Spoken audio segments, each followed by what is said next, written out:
اختلاف کا معاشرہ سچ کیا ہے؟ آپ کو ایسے لوگ تواتر سے دکھائی دیے ہوں گے جو آپ سے کسی بھی اختلاف پر منہ میں جھاگ اڑاتے اور گالیاں دیتے آپ کی جانب دوڑ پڑیں گے۔ سوال یہ ہے کہ جب ہم میں سے کوئی الہامی بات کرنے کا دعویٰ نہیں کر رہا، پیغمبر ہونے کا دعویٰ نہیں کر رہا، کسی وحی کا دعویٰ نہیں کر رہا اور فقط نقطہ ہے نظر بیان کر رہا ہے جس سے ہم بالکل اختلاف کر سکتے ہیں، کیونکہ اختلاف ممکن ہے، تو تانے، الزامات اور گالیاں دیتے یہ لوگ کون ہیں؟ اور خصوصاً سوشل میڈیا پر یہ افراد ہزاروں کی تعداد میں ہیں۔ ان میں ایک طرف تو وہ لوگ ہیں جو باقاعدہ بھرتی کیے جاتے ہیں اور فیک اکاؤنٹس کے ذریعے ہر مختلف بات کرنے والے کے پیچھے لگائے جاتے ہیں۔ مقصد صرف ایک ہوتا ہے کہ گھٹیا جملے کسے جائیں، نعرے لگائے جائیں، گندی زبان کا استعمال کیا جائے اور وہ نقطے ڈھونڈے جائیں کہ کسی طرح بات اصل موضوع سے ہٹ جائے، توجہ ہٹ جائے اور بات کہیں اور نکل جائے۔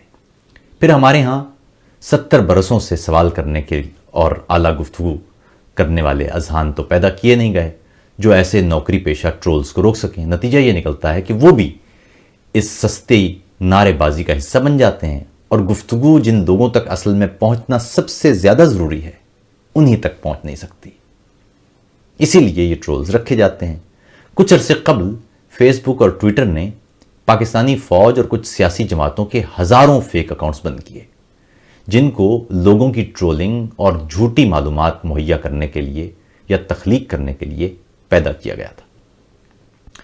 ایک بات یہ بھی سمجھ لیجئے کہ جھوٹی معلومات اور نعرے بازی یہ کہہ کر قوم میں فروغ کی جاتی ہے کہ اس سے دشمن پر رعب قائم کیا جا رہا ہے یا دشمن سے ٹویٹر اور فیس بک پر جنگ جیتی جا رہی ہے، مگر حقیقت یہ ہے کہ دنیا اس پر ہنس رہی ہوتی ہے، جبکہ اصل نشانہ اپنے ہی عوام ہوتے ہیں جنہیں گمراہ کیا جا رہا ہوتا ہے۔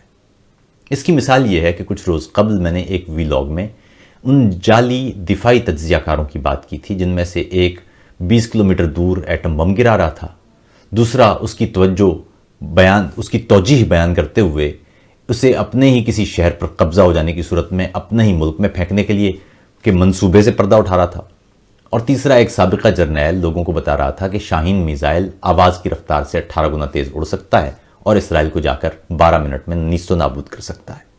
یہ مقصد صرف ان جعلی تجزیہ کاروں پر گفتگو تھا، اور اس ویلاگ میں آپ سے درخواست بھی یہی کی گئی تھی کہ ایسے جملے بازی سنا کریں تو اسے سوال کی طاقت سے شکست دیا کریں۔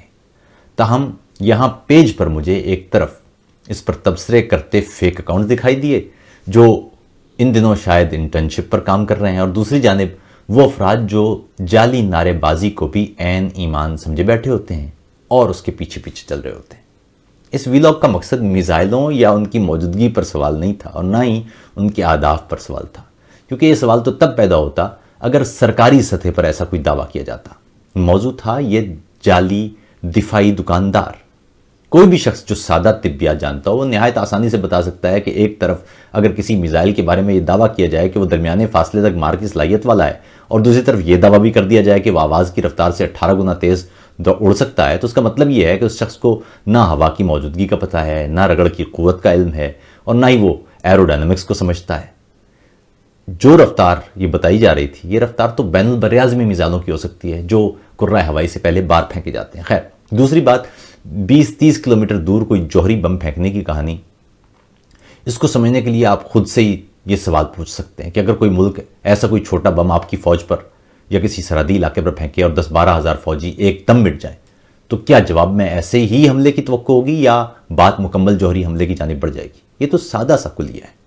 عموماً یہ ٹیکٹیکل ہتھیار وہاں استعمال کیے جاتے ہیں جہاں پر دوسری جانب سے جوہری رد عمل کا خطرہ یا خدشہ نہ ہو۔ خیر، یہ ان دنوں پروپیگنڈا بیانیوں کے ذریعے آپ کو دھوکہ دینے کا ایک طریقہ ہے کہ آپ کو بات کہیں سے کہیں لے جائی جائے اور جملے بازی کر کے یا خصوصی دفاعی ٹرمنالوجیز کا استعمال کر کے آپ کو دھوکہ دیا جائے۔ اس لیے ایسے جملے بازوں سے ہوشیار رہیے۔ ایسے لوگوں سے فقط 2-3 سیدھے سادے سوال کیجئے تو جواب نہیں ملے گا، بلکہ اس کے بعد یا تو وہ فرار ہو جائیں گے یا آپ کو جھوٹ پر ایمان نہ لانے پر ملک دشمن، غدار یا ایجنٹ قرار دے کر بات کہیں اور موڑ دیں گے۔ دوسرا، یہاں ایک اور بھی طبقہ ہے جسے کامن سینس یا عمومی منطق ہی مشکل لگتی ہے۔ ان لوگوں کو ٹی وی پر بیٹھ کر دفاعی منصوبہ بندی کے نام پر فضولیات سنتے ہوئے کبھی جھٹکا نہیں لگتا، مگر یہ ناقص اور جذباتی جملے بازیوں پر سوال کوئی اٹھائے تو نعرہ ہوگا کہ آپ کو عسکری حکمت عملی کا کیا پتہ۔ ہمارے ہاں یہ طے ہے کہ عظیم دماغ فقط وہی ہے جو وردی پہنتا ہے۔ وردی پہنتے ہی یعنی جیسے ہی وردی پہنتے ہیں انہیں خارجہ پالیسی کا علم بھی آ جاتا ہے، داخلہ پالیسیاں بنانے کا علم بھی آ جاتا ہے، تعلیمی پالیسی بنانے کا علم بھی آ جاتا ہے، بینک بنانے کا علم بھی آ جاتا ہے، سیمنٹ اور دلیا بنانے کا علم بھی آ جاتا ہے، ڈی ایچ اے بنانے کا علم بھی آ جاتا ہے، عدالتوں پر اثر انداز ہونے کا طریقہ بھی آ جاتا ہے، فیصلے لکھنے کا ہنر بھی آ جاتا ہے، سیاست میں مداخلت کا علم بھی آ جاتا ہے، عوام کی رائے ادھر ادھر کرنے کا علم بھی آ جاتا ہے، اور دستور توڑنے کا بھی مکمل علم ان کی دسترس میں آ جاتا ہے۔ مگر آپ نے قومی سلامتی کے شعبے میں پی ایچ ڈی بھی کیا ہو، لیکن اگر آپ وردی میں نہیں ہیں تو آپ کو دفاعی حکمت عملی سمجھ میں نہیں آ سکتی۔ یہ سوال اگر آپ ان سے کرتے جن کا کام کچھ اور تھا اور وہ مصروف کسی اور کام میں ہیں، تو شاید یہ ملک اس وقت ترقی کی کئی منزلیں طے کر چکا ہوتا۔ ایسے میں ایک جملہ آپ اور بھی سنتے ہوں گے کہ آپ اینٹی پاکستان بات کر رہے ہیں۔ آپ ملک میں دستور کی بات کریں گے تو یہ اینٹی پاکستان ہے۔ آپ تمام اداروں کو دستوری دائرے میں رہنے کا مشورہ دیں گے، یہ بھی اینٹی پاکستان ہے۔ آپ ملک میں قانون کی بالادستی کا نعرہ لگائیں گے، یہ بھی اینٹی پاکستان ہے۔ آپ سیاست میں عسکری مداخلت پر برہم ہوں گے تو یہ بھی اینٹی پاکستان ہے۔ آپ ملک کے شہریوں کے لیے مساوی حقوق کی بات کریں گے تو یہ بھی اینٹی پاکستان ہے۔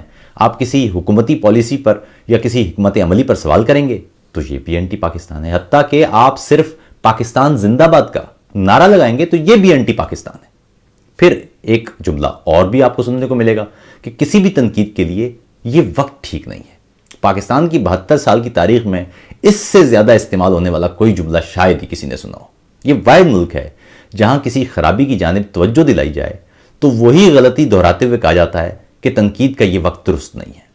ہمارے ہاں حب الوطنی اور ملک دشمنی اور غداری میں فرق بہت ہی کم ہے۔ اگر آپ یہ کہہ رہے ہیں کہ ملک نازک دور سے گزر رہا ہے تو آپ محب وطن ہیں۔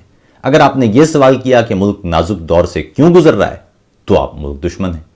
پھر ہم جیسے لوگوں کو ایک اور جملہ بھی سننے کو ملتا ہے کہ آپ باہر بیٹھ کر تنقید کر رہے ہیں، وطن واپس آئیں اور یہاں عملی کام کریں، یعنی لکھنے والا لکھنے کے علاوہ کچھ کر لے، یعنی لکھنے والے کا عملی کام لکھنا نہیں ہوگا۔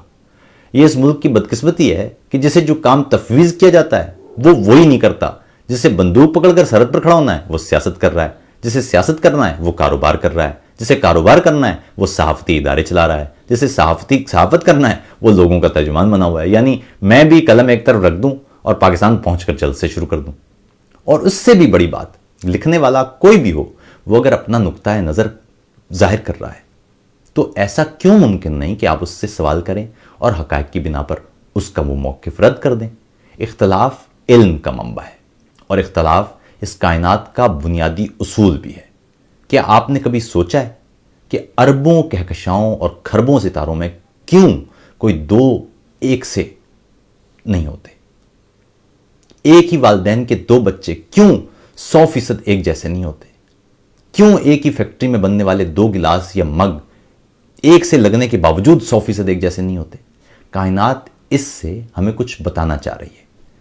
کہیں کائنات کا یہ پیغام تو نہیں کہ اختلاف تنوع کی علامت ہے اور اسی سے زندگی اور علم کا کارواں عبارت ہے؟